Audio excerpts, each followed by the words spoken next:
Bax, bu ağac bəlkə də 100 yaşı var. Bu ağacın kökünü görürsünüz.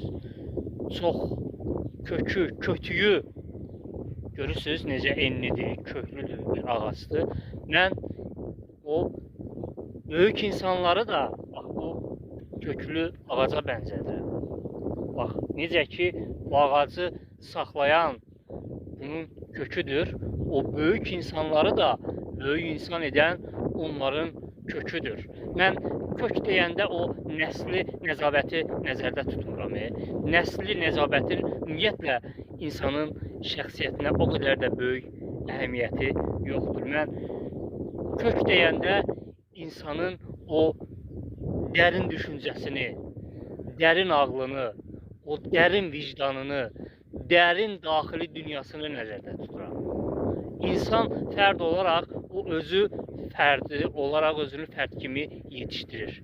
Bax, o böyük insanlar da bu böyük köklü ağac kimi onların da daxili dünyaları bax belə bu ağacın kökü kimi dərin olur. Mən vaxtımın çoxunu təbiət qoynunda keçirirəm, dağlarda. İndi də çəkilmişəm dağlara. Tək tənha dağdayam. Gecəni də dağda qalmışam.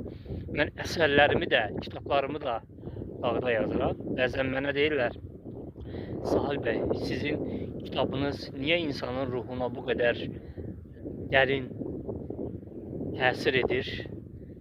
Təbii insanın ruhuna, o təbii bulaq kimi insanın ruhuna toxunur. Deyirəm ona görə ki, mən bütün əsərlərimi dağlarda yazıram. Dağlarda tək tənha vaxtımı keçirirəm və ona görə də mənim əsərlərim təbiətin o icazkarlığından, təbiətin o necə deyim, o təbiətin o dərin qatlarından süzülür vərəqlərə. Ona görə də mənim kitablarımda o təbii duyğunu hiss edirsiniz.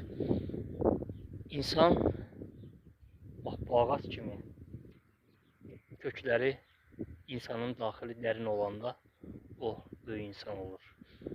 Çalışın daxili dünyanızı hər zaman dərinliyini qoruyun. Sevgilər, dağlar gözəldir.